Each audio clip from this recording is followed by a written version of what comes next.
ગઈકાલે પ્રશાસન દ્વારા અમને ટ્રેક્ટર રેલીની મંજૂરી નહોતી આપવામાં આવી અને માન્ય કલેક્ટર સાહેબશ્રી અને એસડીએમસી વઢવાણ દ્વારા અમને દુધરેજથી લઈ અને કલેક્ટર કચેરી સુધી પદયાત્રા સ્વરૂપે આવી અને અમારી રજૂઆત કરવા માટેની લેખિત મંજૂરી આપી હતી। એ અનુસંધાને આજે અમે ખેડૂતોને સાથે રાખી અને અમારી લેખિત રજૂઆત કરવા માટે અહીંયા ઉપસ્થિત રહ્યા છે। અમારી ખેડૂત હિતરક્ષક સમિતિની મુખ્ય 3 માંગણીઓ છે।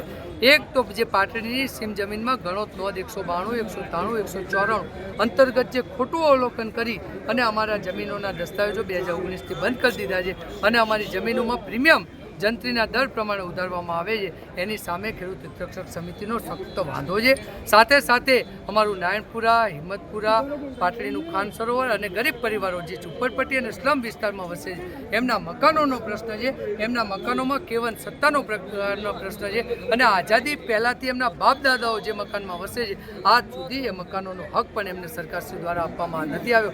અને જ્યારે માન્ય પ્રધાનમંત્રી શ્રી લોકસભામાં એવું કહેતા હોય કે એક પણ ગરીબ પરિવાર પોતાના ઘર વગરનો નહીં રહે, ત્યારે અમારા તો એક પણ ગરીબ પરિવારને ઘર તો ઠીક છે પણ એનું તળિયું પણ એના ખાતે નથી। આ બાબતને લઈ પણ આજે મેં માન્ય કલેક્ટર સાહેબશ્રીને સંપૂર્ણ બ્રીફ ચેકલિસ્ટ એમની સાથે સુપ્રત કર્યું છે અને જે પ્રમાણે અમારા તાલુકામાં 25,000થી વધારે ખેડૂતોએ પાક નિષ્ફળ સહાય માટે અરજી કરી હતી, એમાંથી 10,000થી વધારે લોકોને 12,000થી વધારે લોકોને એ લોકોએ સહાય આપી છે અને 12,653થી વધારે ખેડૂતો સહાયથી વંચિત છે। તો એક ખેડૂતને ખોર અને એક ખેડૂતને ગોળ આવી નીતિ ક્યારેય ન ચલાવી લેવાય। એટલે ખેડૂત હિતરક્ષક સમિતિની એપીએમસીમાં જે મિટિંગ હોલમાં મિટિંગ થઈ હતી એમાં જે ઠરાવો 3 મંજૂર થયા હતા એ 3 મુદ્દાઓને લઈ અને આજે માન્ય કલેક્ટર સાહેબશ્રીને બ્રીફ આવેદનપત્ર આપવામાં આવ્યું છે।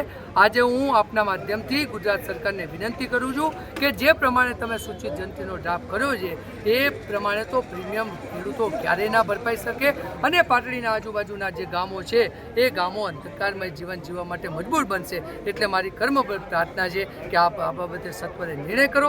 જો આપ આ બાબતે સત્વરે નિર્ણય નહીં કરો તો પૂર્ણ ખેડૂત હિતરક્ષક સમિતિની મિટિંગમાં જે ઉગ્રથી ઉગ્ર આંદોલન માટેની ચીમકી આપવામાં આવશે એ પ્રમાણે અમે ગાંધી ચિંધ્યા માર્ગે આંદોલન કરીશું।